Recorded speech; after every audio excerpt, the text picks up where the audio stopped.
تا حالا دیدید از کسی که اندام خیلی خوب داره بپرسن شما از اول سیکس پک داشتید؟ از اول یه همچین هیکل ورزیده‌ای داشتید؟ نه.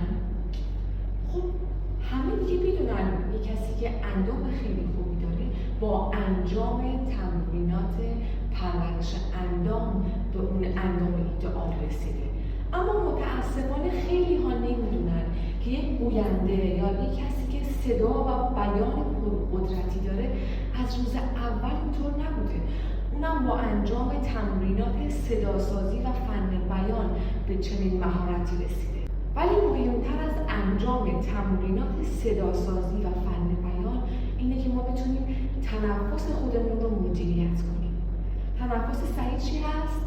تنفس دیافراگمی. یعنی اگر ما تمام تمرینات صداسازی و فن بیان رو هر روز به طور مستمر انجام بدیم اما تنفس خودمون رو مدیریت نکنیم، صدای ما به اندازه کافی قدرتمند و طنیندار نمیشه و بعد از چند دقیقه صحبت کیفیت صدای ما میاد پایین.